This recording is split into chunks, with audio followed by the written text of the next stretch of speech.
ಎಕರೆ. Cricket ಅವ್ರಿಗೆ ದುಡ್ಡಿನ ಕೊರತೆನಾ sir? ಸಿಗಲ್ವಾ? ಅಲ್ಲ, ಕ್ರಿಕೆಟ್ ಅವ್ರಿಗೆ ದುಡ್ಡಿನ ಕೊರತೆನಾ ಸರ್? ಕ್ರಿಕೆಟ್ ಎಷ್ಟು ಕಮರ್ಷಿಯಲೈಸ್ ಆಗಿದೆ, ಎಷ್ಟು ಹಣ ಮಾಡ್ತಿದ್ದಾರೆ. ನಮ್ಗೊಂದು ಪಾಸ್ ಅಲ್ಲಿ ನಾವು ಸ್ಟೇಡಿಯಂ ಮಾಡಿಸ್ತಾರೆ. ಅವ್ರದ್ದು ಸಜೆಷನ್ ಇದೆ ಬಿಡಪ್ಪ. ಸಜೆಷನ್ ಕ್ರಿಕೆಟ್ ಸ್ಟೇಡಿಯಂ ಕಟ್ಲಿಕ್ಕೆ ಸರ್ಕಾರ ದುಡ್ಡು ಬೇಕು, ಸರ್ಕಾರದ ಪರ್ಮಿಷನ್ ಅಷ್ಟೇ ಬೇಕು ಅವರಿಗೆ. ಗವರ್ಮೆಂಟ್ ಸರ್ ಯಾಕೆ ಅರಿಯಿದ್ದೀರಾ? ಅರಿಯಿಲ್ಲ, ಕೂತ್ಕೊಳ್ಳಿ. ನೋಡಿ, ನೀವು ಫ್ಲೈಟ್ ಹೋಗ್ಬೇಕು ಅಂತ ಕೋಆಪರೇಟ್ ಮಾಡಿ ನೀವು ಅದಕ್ಕೆ ಮುಗಿಸಿದೀನಿ ನಾನು. ಇಲ್ಲ ಅಂದ್ರೆ ಇನ್ನೊಂದು ಗಂಟೆ ಮಾತಾಡ್ತಾ ಇದ್ದೆ. ನೀವು ನಮ್ಮ ಜಾರ್ಜ್ ಅವರು ಕ್ರಿಕೆಟ್ ಆಡಲ್ಲ, ಅವರು ಅದೇನೋ ಗೊತ್ತಿಲ್ಲ ಯಾಕೆ ಕ್ರಿಕೆಟ್ ಬಗ್ಗೆ ಮಾತಾಡ್ತಾರೆ ಅಂತ. ಸಾಕಾಗಿದೆ. ಮೊನ್ನೆ 11 ಜನ ಸತ್ತಿದ್ದಾರೆ, 11 ಜನ ಅನಾಹುತ. ಅಧ್ಯಕ್ಷರೇ, ಒಂದ್ ನಿಮಿಷ ಒಂದೇ ನಿಮಿಷ. ಜಾಗ ನಾವು ಕೊಟ್ಟಿರೋದು, ಸ್ಟೇಡಿಯಂಗೆ ಜಾಗ ನಾವು ಕೊಟ್ಟಿರೋದು. ಏನ್ ಕೊಟ್ಟಿದ್ದೀರಿ ನೀವು? ಆರ್ಡರ್ ಕಾಪಿ ಕೊಡಪ್ಪ. ಆರ್ಡರ್ ಕಾಪಿ ಇದೆ ನನ್ನ ಹತ್ರ. ಏನ್ ಕೊಟ್ಟಿದ್ದೀರಿ ಅಂದ್ರೆ, ನೀವು ಕ್ರಿಕೆಟ್ ಆಡೋದಕ್ಕೆ ಟ್ರೈನಿಂಗ್ ಮಾಡಿ ಅಂತ ಕೊಟ್ಟಿರೋದು ಅವ್ರಿಗೆ. ಟ್ರೈನಿಂಗ್ ಪ್ರತಿ ವರ್ಷ ನೀವು ಟ್ರೈನ್ ಮಾಡಿ ಅಂತ ಕೊಟ್ಟಿರೋದು. ಏನ್ ಟ್ರೈನ್ ಮಾಡ್ತಾವ್ರ ಅವರು? ಎಷ್ಟಿದೆ ಅದು ಗೊತ್ತಾ? ದುಡ್ಡು ಸಾವಿರಾರು ಕೋಟಿ ದುಡ್ಡಿದೆ, ಕೊಳಿತಾ ಬಿದ್ದಿದೆ ಹಂಗೆ. ಸಾವಿರಾರು ಕೋಟಿ ದುಡ್ಡಿದೆ ಅವ್ರ ಹತ್ರ. ನಮ್ಗೆ ನೀವು ಇಷ್ಟೆಲ್ಲ ಕೂತ್ಕೊಂಡು ಅಲ್ಲಿ ನಮ್ಮನ್ನ ಕೂತ್ಕೊಳ್ಳಿ, ಬೆಳಗ್ಗೆ 8 ಗಂಟೆ ಬನ್ನಿ, 7 ಗಂಟೆ ಬಂತೀರಿ. ಒಂದು ಟಿಕೆಟ್ಗೆ ಅಂಗಲಾಚ್ಬೇಕು, ಆ ಸ್ಥಿತಿ ತಂದಿದ್ದಾರೆ ನಮ್ಮನ್ನು. ಒಂದು ಟಿಕೆಟ್ಗೆ MLA-ಗಳಿಗೆ ಕೊಡಲ್ಲ ಸರ್. ಹೆಂಗ್ ಮಾಡ್ಬಿಟ್ಟಿದ್ದಾರೆ ಅಂದ್ರೆ, ನನ್ನ ಹೆಸರು ಮೇಲೆ ಕಳಿಸ್ತಾರೆ. ನಾನು ಯಾರನ್ನೂ ಕಳ್ಸಂಗಿಲ್ಲ, ನನ್ನ ಹೆಂಡತಿನೂ ಕಳ್ಸಂಗಿಲ್ಲ, ನನ್ನ ಮಗನೂ ಕಳ್ಸಂಗಿಲ್ಲ, ಯಾರನ್ನೂ ಕಳ್ಸಲ್ಲ. ಯಾಕಂದ್ರೆ ಗೊತ್ತು ಇವ್ರ MLA-ಗಳು ಯಾರು 90% ಬರಲ್ಲ, ಅದನ್ನು ಮಾರಾಟ ಮಾಡ್ಕೊಂಡ್ಬಿಡ್ತಾರೆ. ಇಲ್ಲಿ ಕ್ಲಿಯರ್ ಆಗಿ ಹೇಳಿದೆ, ಮೂಲ ಉದ್ದೇಶ ನೈಜ ಕ್ರಿಕೆಟ್ಗೆ ಉತ್ತೇಜನ ಮತ್ತು ಗುಣಮಟ್ಟದ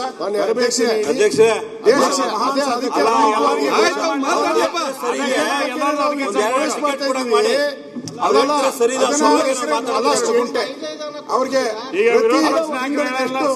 ಎಷ್ಟು ಸರಿ ಇದೆ. ವಿರೋಧ ಪಕ್ಷದ ನಾಯಕರು ಸರಿ ಇದೆ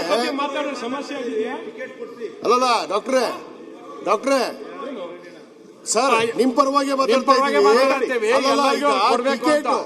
ಸರ್. MLA-ಗಳಿಗೆ ಒಂದು ಟಿಕೆಟ್ ಕೊಡ್ತಾರೆ, ಅದು ಯಾವ್ದು ಗ್ಯಾಲರಿ ಗೊತ್ತಾ? ಕೆಳಗಡೆ ಅಲ್ಲಿ ಇವರು ಹೋಗೋ ಕಡೆ ಕುಳ್ಕೋಬೇಕು ನಾವು ಹೋಗಿ. ಮೊದ್ಲೆಲ್ಲ ಇತ್ತು ಸರ್, 2 ಟಿಕೆಟ್ ಕೊಡ್ತಾ ಇದ್ರು ಕಡ್ಡಾಯವಾಗಿ. 2 ಟಿಕೆಟ್ ಕೊಡ್ತಾ ಇದ್ರು. MLA-ಗಳಿಗೆ ಒಂದು ಕುಂದ್ರಕ್ಕೆ ಒಂದು ಅವಕಾಶ ಮಾಡಿ ಕೊಡಿಸಿ ಸರ್.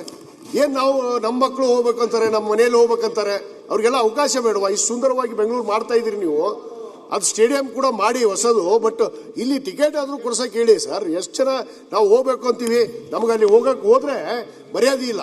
ಅಲ್ಲಿ ಹೋಗಿ ಎಲ್ಲೋ ಕುಡಿಸ್ತಾರೆ ನಮ್ಮನ್ನ. ಕೆಳಗಡೆ ಹೋಗಿ ಒಂದು ಸಪರೇಟ್ ಲಾಂಚ್ ಮಾಡಿ ನಮಗೆ MLA-ಗಳಿಗೆ ಮಂತ್ರಿಗಳಿಗೆ ಕೊಡೋಕೊಂದು ಅವಕಾಶ ಮಾಡಿ ಕೊಡಿಸಿ ಸರ್, ದಯವಿಟ್ಟು. ಸಭಾಧ್ಯಕ್ಷರೇ, ತಾವು ಇದಕ್ಕೆ ದೊರೆ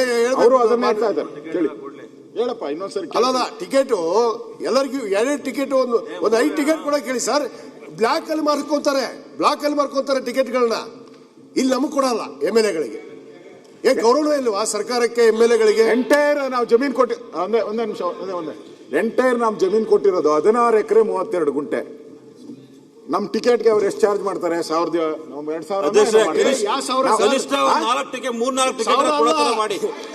7,000 ರೂಪಾಯಿ ಟಿಕೆಟ್ ಚಾರ್ಜ್ ಮಾಡ್ತಾರೆ. 20,000 3,000 20,000.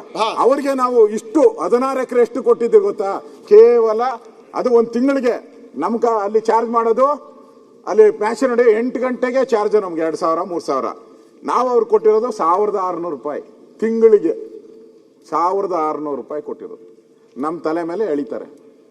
ಕೋಟ್ಯಾಂತರ ರೂಪಾಯಿ ದುಡ್ಡು ಇದೆ ಅಂತವ್ರಿಗೆ ಇವರು ಇನ್ನೊಂದು ಸ್ಟೇಡಿಯಂ ಮಾಡ್ತೀರಂತ. ಇವ್ರಿಗೆ ನಾನು ಬುದ್ಧಿ ಕಲ್ಸಿ ಸರ್, ಅಧ್ಯಕ್ಷರೇ, ಬುದ್ಧಿ ಕಲ್ಸಿ. ಏನಿದು? ಸಭಾಧ್ಯಕ್ಷರೇ ಸರ್, ಒಂದೇ ನಿಮಿಷ ಸರ್. ದುಡ್ಡು ಕೊಡ್ತಿರ್ಬೇಕಾದ್ರೆ ಸರ್, ಒಂದೇ ನಿಮಿಷ ದುಡ್ಡು ಕೊಡ್ತೀರಿ. ಏನ್ ಫ್ರೀ ಆಗಿ ಏನ್ ಕೊಡೋದು ಬೇಡ. ಅವ್ರೇನು ದುಡ್ಡು ಕೊಡ್ತೀರಿ? ಫ್ರೀ ಸಿಗಲ್ಲ ಸರ್. ಬ್ಲಾಕ್ ಅಲ್ಲಿ ತಗೋಬೇಕು 20,000. ಆಯ್ತಪ್ಪ, ನಾನು ಟಿಕೆಟ್ ಕಳಿಸಿ ಸರ್ ನಮಗೆ. ಆಯ್ತು ಆಮೇಲೆ ಸರ್, ಒಂದೇ ನಿಮಿಷ ಟಿಕೆಟ್ ಇಲ್ಲಾಗಲ್ಲ ಅಧ್ಯಕ್ಷ, ಇಲ್ಲಾಗಲ್ಲ. ಆಮೇಲೆ ಅಧ್ಯಕ್ಷ, ನಾನು ಈಲ್ಡ್ ಆಗಲ್ಲ. ಈಗ ಅವ್ರಿಗೆ ಉತ್ತರ ಕೊಡ್ಲಿಕ್ಕೆ ಅಪೋಸಿಷನ್ ಲೀಡರ್ ಹೇಳ್ತಾರೆ ಅಂತ ನೀವು ಈಲ್ಡ್ ಆಗ್ತಾ ಇದ್ದೀನಿ. ಆಗಲ್ಲ ಬಿಡಪ್ಪ, ನೀನ್ ಏನ್ ಹೇಳಿದ್ರು ನಾನು ಈಲ್ಡ್ ಆಗಲ್ಲ. ಜಾಸ್ತಿ ತಗೊಳ್ತಾ ಇಲ್ಲ. ಆಯ್ತು. ಚೆಕ್ಕೂರಿಗೆ ಸಂಬಂಧಪಟ್ಟಂಗೆ ಇವತ್ತು ಬ್ರಿಟಿಷ್ ಅವ್ರು ಮಾಡಿದಂತ ಒಂದು ಕಬನ್ ಪಾರ್ಕ್, ಲಾಲ್ ಬಾಗ್ ಬಿಟ್ರೆ ಬೇರೆ ಪಾರ್ಕ್ ಇಲ್ಲ. ಎಲ್ಲೂ ಲಂಚ್ ಸ್ಪೇಸ್ ಇಲ್ಲ. ಆಯ್ತು. ಆ ಜಕ್ಕೂರಲ್ಲಿ ಸ್ಟೇಡಿಯಂ ಅವು ಇವು ಮಾಡೋ ಬದಲು ಬ್ರಿಟಿಷ್ ಅವ್ರು ಬಿಟ್ಟೋದ್ಮೇಲೆ ನಮ್ಮ ಹತ್ರ ಪಾರ್ಕ್ ಇಲ್ಲ, ಅದನ್ನ ಪಾರ್ಕ್ ಮಾಡಕ್ ಹೇಳಿ. ಆಯ್ತು, ಈಗ ಪಾರ್ಕ್ ಮಾಡಕ್ ಹೇಳಿ, ಆಯ್ತು, ಸಾಕು. ಪಾರ್ಕ್ ಮಾಡಿ ಕೂತ್ಕೊಳ್ಳಿ ಈಗ ನೀವು. ಏನು ಮಾಡಬೇಡಿ, ಆಯ್ತು, ಸ್ಟೇಡಿಯಂ ಬೇಡ, ಒಂದ್ ಒಳ್ಳೆ ಮುನಿರತ್ನ ಅವರೇ, ಇಲ್ಲಿ 100 ಜನರ ಹತ್ರ 100 ಐಡಿಯಾ ಇದೆ. ಈ ಸೈಂಟಿಸ್ಟ್ಗಳು ಇಂಥ ಐಡಿಯಾ ಸಿಗ್ಲಿಕ್ಕೆ ಸಾಧ್ಯ ಇಲ್ಲ. ಅಂತ ಐಡಿಯಾ ನಿಮಗೆ ಬರ್ತದೆ. ಈಗ ಸ್ವಲ್ಪ ಸಮಾಜ ಕೂತ್ಕೊಳ್ಳಿ, ಯಾರ್ಯಾರಿಗೆ ಐಡಿಯಾ ಉಂಟು ಬರೆದು ಕೊಡಿ. ಅದನ್ನೀಗ ಸಮಯದ ಅಭಾವ ಇದೆ, ರೈಟಿಂಗ್ ಅಲ್ಲಿ ಕೊಡಿ, ಅದನ್ನ ಬಗ್ಗೆ ಚರ್ಚೆ ಮಾಡಿ ನೋಡಿಕೊಳ್ಳುವ. ಈಗ ಒಂದ್ ಸೆಕೆಂಡ್, ಎಲ್ಲ ಶಾಸಕರ ಪರ ಒಂದೇ ಸೆಕೆಂಡ್ ಅಲ್ಲಿ ಏನು ಅವರು ಒಂದು ಎತ್ತಿದ್ದಾರೆ ಟಿಕೆಟ್ ಬಗ್ಗೆ ಕ್ಯಾಮ್, ಇದರ ಬಗ್ಗೆ ಸರ್ಕಾರ ಗಂಭೀರವಾದ ಒಂದು ಕರೆಸಿ ಅವ್ರು ಮಾತಾಡಿ ಮಾಡ್ಬೇಕು. ಯಾಕಂತ ಹೇಳಿದ್ರೆ ಅವ್ರು ಈಗೇನ್ ಮಾಡ್ತಾರೆ, ಆರ್ಡಿನರಿ ಒಂದೊಂದು ಟಿಕೆಟ್ ಕೊಡ್ತಾರೆ. ಯಾಕಂತ ಅವ್ರು ಕೂಡ ಏನ್ ಹೇಳ್ತಾರೆ, ಎಲ್ಲರೂ ಕೂಡ ಕೂತ್ಕೊಳ್ಳಿ, ನಾವು VIP ಟಿಕೆಟ್ ಕೊಟ್ರೆ ಶಾಸಕ ಬರೋದಿಲ್ಲ, ಯಾರ್ಯಾರಿಗೆ ಕೊಡ್ತಾರೆ ಅಲ್ಲಿ VIP ಯಾರ್ಯಾರು ಇರ್ತಾರೆ, ಆ ಸಂದರ್ಭದಲ್ಲಿ ನಾವು ಅವರು ಬಂದ್ರೆ ನಾವು ಅವರಿಗೆ VIP ಟಿಕೆಟ್ ಕೊಡ್ತೇವೆ ಅಂತ ಹೇಳಿ. ಅದು ಅಲ್ಲಿ ಏನಾಗ್ತದೆ, ಶಾಸಕ ಕ್ಯೂಲಿ ನಿಲ್ಲುವಾಗ ಎಂಟ್ರಿ ಮಾಡುವವನು ಯಾರ್ದು ಗೊತ್ತಿಲ್ಲ, ವಾಚ್ಮ್ಯಾನ್ ಇರಲಿ, ಅವ್ರು ಗೌರವ ಕೊಡುದಿಲ್ಲ, ಇವ್ರಿಗೆ ಬೇರೆ ಮುಂದೆ ಅಭಾಸ ಆಗಿ ಹೋಗ್ಲಿ. ಅದಕ್ಕೆ ಬಹುತೇಕ ಶಾಸಕರು ಹೋಗುದೇ ಇಲ್ಲ. ಒಂದು ಸ್ಪಷ್ಟವಾಗಿ ತಾವು ಇವತ್ತು ಅವ್ರನ್ನ ಕರೆಸಿ ಅವ್ರಿಗೆ ಹೇಳ್ಬೇಕು, ಶಾಸಕರು ಅವ್ರ ಕುಟುಂಬ ಹೋಗುವಾಗ ಅವ್ರಿಗೇನು VIP ಸ್ಟ್ಯಾಂಡ್ ಇದೆ ಅದ್ರ ಮಿನಿಮಮ್ 4 ಟಿಕೆಟ್ ಆ ಫ್ಯಾಮಿಲಿ ಅವ್ರಿಗೆ ಅವ್ರು ಕೊಡ್ಲಿ, ಮಿನಿಮಮ್ ಬೇರೆ ಮಾಡಲಿ 5ಕ್ಕೆ. ಮತ್ತೆ ಅಲ್ಲಿ ಗೌರವಪೂರ್ವಕವಾಗಿ ಕೋರುವಂತ ಕೆಲಸ ಇವತ್ತು ಆಗ್ಬೇಕು. ಮಾತಿಗೆ ಏನು ಬಗ್ಗಲ್ಲ, ಅವ್ರೇನೋ ಕತೆ ಹೇಳ್ತಾರೆ. ಅವ್ರಿಗೆ ಎಣ್ಣೆ ಹೊಡೆಯಕ್ಕೆ ಲೈಸೆನ್ಸ್ ಕೊಟ್ಟಿದ್ದಾರೆ ಇವರು. ಕ್ರಿಕೆಟ್ಗೆ ಆಡಕ್ಕೆ ಇಲ್ಲಿ ಪರ್ಮಿಷನ್ ಇರೋದು ಅಲ್ಲ, ಗ್ರಾಂಟ್ ಆಗಿರೋದು ಕ್ರಿಕೆಟ್ ಆಡಕ್ಕೆ. ನೀವು CL7 ಯಾಕೆ ಕೊಟ್ಟಿದ್ರೆ, CL4 ಬಾರು ಇದಕ್ಕೆಲ್ಲ ಯಾಕೆ ಕೊಟ್ಟಿದ್ರ? ಟೈಟ್ ಮಾಡಿ, ಬಾಯಿ ಮುಚ್ಕೊಂಡು ಬರ್ತಾರೆ. ಸೊ ತಾವು ಇದನ್ನು ಕರೆಸಿ ಮುಚ್ಕೊಂಡು ಬರ್ತಾರೆ, ಅದನ್ನ ಟೈಟ್ ಮಾಡಿ ನೀವು. ಈಗ ಸರ್ಕಾರದ ಪರವಾಗಿ ನೀವು ಅವ್ರನ್ನ ಕರೆಸಿ ಒಂದು ಕೂತ್ಕೊಂಡು ಇವರಿಗೆ ಒಂದು ಖಂಡಿತ ಅಧ್ಯಕ್ಷರೇ. ಓಕೆ, ನೆಕ್ಸ್ಟ್ ಅಸೆಂಬ್ಲಿಲಿ ಏನಾಯ್ತು ಇವಾಗಿದೆ ಸರ್, ಈಗ 28ಕ್ಕೆ ಮ್ಯಾಚ್ ಇದೆ ಅಲ್ಲ, ಮ್ಯಾಚ್ ಇದೆ ಸರ್, 5ನೇ ತಾರೀಕು ಮ್ಯಾಚ್ ಇದೆ. 4 ಟಿಕೆಟ್ ಕೊಡಿಸಿ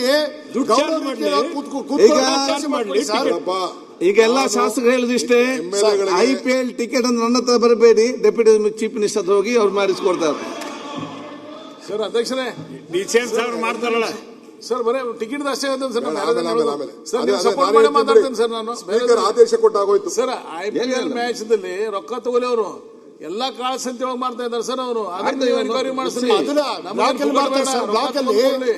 ಆದ್ರೆ ರೊಕ್ಕ ಕೊಟ್ಟು ಕೇಳಿದ್ರು ನಮ್ಗೆ ಟಿಕೆಟ್ ಸಿಗುದಿಲ್ಲ. ಅದನ್ನ ನೀವು ಈಗ ಸರ್ಕಾರ ಅದರ ಬಗ್ಗೆ ಆಲೋಚನೆ ಮಾಡಿ. ಸರ್ ಮಾನ್ಯ ಅಧ್ಯಕ್ಷ, ನಿರ್ಭೀತ, ನಿಷ್ಪಕ್ಷಪಾತ, ವಿಶ್ವಾಸಾರ್ಹ ಸುದ್ದಿಗಳಿಗೆ ಮತ್ತೊಂದು ಹೆಸರಾಗಿರುವ ನ್ಯೂಸ್ 18 ಕನ್ನಡ ಈಗ ಆಪ್ನಲ್ಲೂ ಲಭ್ಯವಿದೆ. ದಯವಿಟ್ಟು ಇಲ್ಲಿರುವ QR ಕೋಡ್ ಅನ್ನು ಸ್ಕ್ಯಾನ್ ಮಾಡಿಕೊಂಡು ಆಪ್ ಡೌನ್ಲೋಡ್ ಮಾಡೋದಕ್ಕೆ ಮರಿಬೇಡಿ. ನಿಮ್ಮ ಬೆಂಬಲ ಹೀಗೆ ಸದಾ ನಮ್ಮೊಂದಿಗಿರಲಿ. ಧನ್ಯವಾದ.